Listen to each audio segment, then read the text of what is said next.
Good morning, everyone. Good morning, ma'am.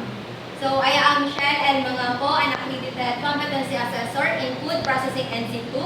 I would like to acknowledge the presence of our tester representative, Ms. Arjun Pensalida. And you don't have to worry about her presence because she is here to oversee the conduct of competency and to check if the conduct is in accordance with the prescribed competency assessment methodologies and procedures. And also, she will not assess you. And before we proceed, may I inform you that we are being recorded and live streamed through CCTV cameras and TESDA Camarines Sur Provincial Office and TESDA Regional Office.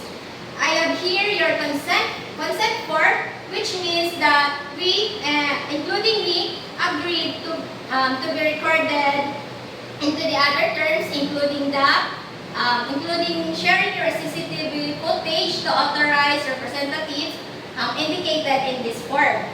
Also, I have here with me your application form and self-assessment guide.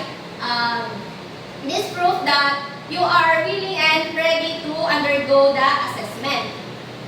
Now, before we start, let me first check your attendance, and once I call your name, please proceed here in front and submit your admission slip and sign the attendance sheet. Also, while signing the attendance sheet, you may also check your name if correct and approach me if incorrect are observed. Okay, let's start. Miss Figuracion Raquel. May I have your admission slip? Okay, you may sign the attendance sheet.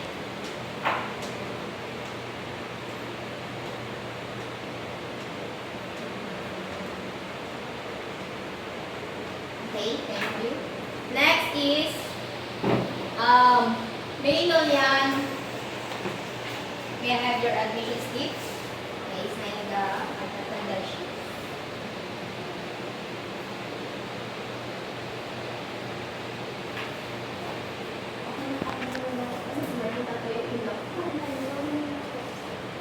Lastly, Mr. Marvin Martinez, may I have your admission slip and sign the attendance sheet.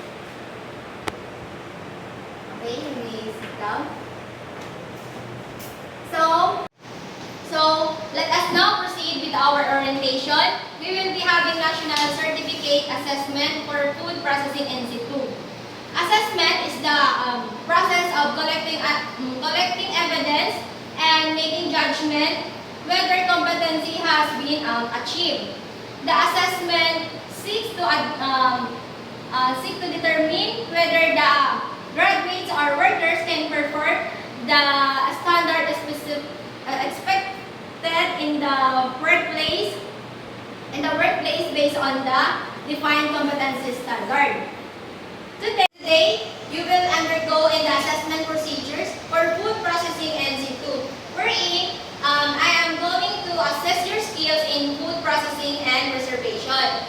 This qualification has three competency: the basic, common, and core competency.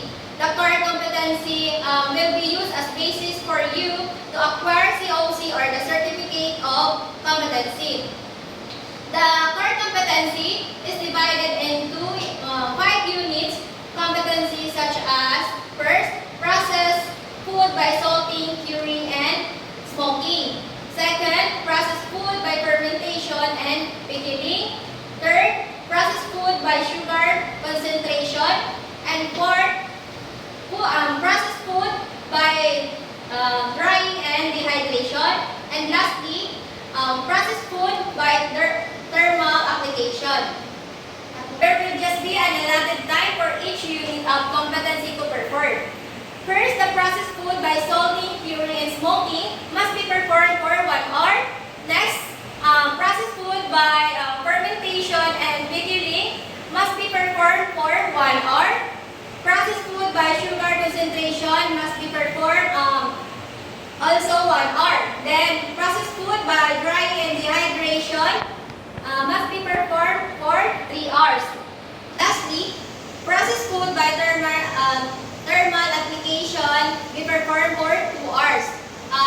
assessment will be done through practical demonstration or skills and different unit of competency. And we will be followed by oral questioning after you finish performing all the required competency. We also have things that need to be considered if there are any religious practices being observed by your religion. Just tell me so that I can allow you to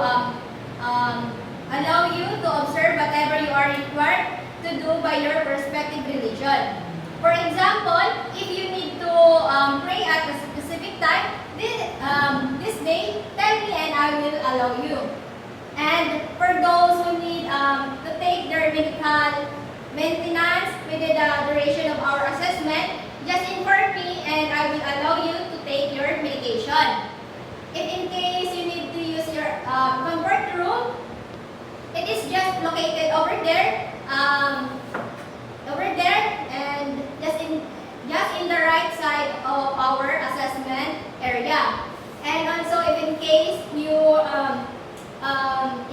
your instruction is unclear, kindly call my attention for me to translate it into Filipino or in your specific dialect or home dialect.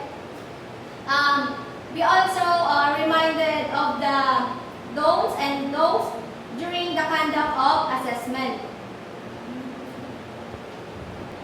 Follow the security policy and procedure. Follow the rules on use of facilities, and take note, using cell phones during our assessment and taking pictures is not allowed.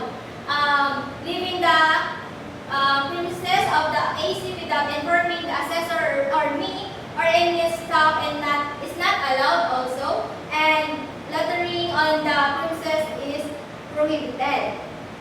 Also, be mindful that the documents that will be collected during the conduct of assessment will be kept confidential.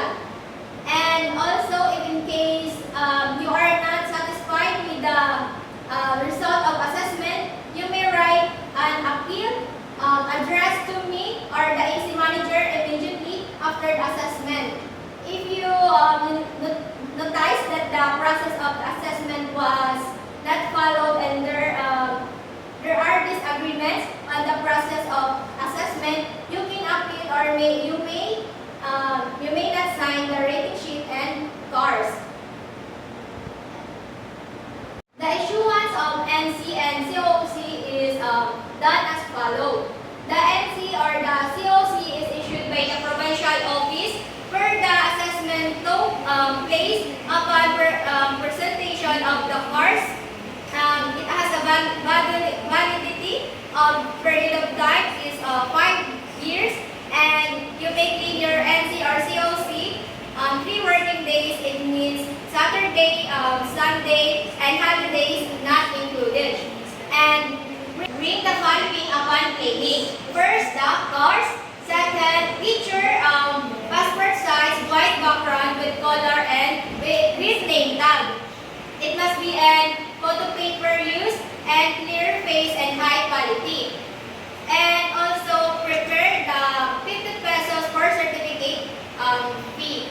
So next is if NC or COC will be claimed by our representative, only 2 kinds of representative may claim the NC or the COC if the successful candidate cannot claim it. First, cannot claim it, that's the PO accredited liaison officer. Immediate family member up to 2nd degree, and provide the original copy of course, special power of attorney or the SPA or the letter of authorization, that's the OPCO certified F27. For a copy of the prescribed authorization letter in the provincial office or download it on the TESDA website, tesda.gov.ph, and photocopy of ID of the certified worker.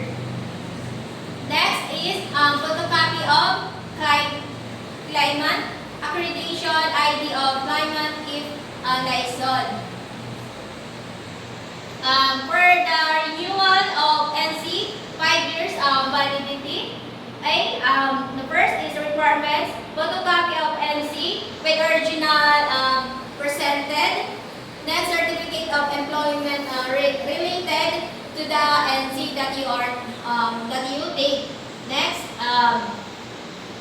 and a candidate for full qualification as not yet competent may apply for area anytime at his or her own convenience.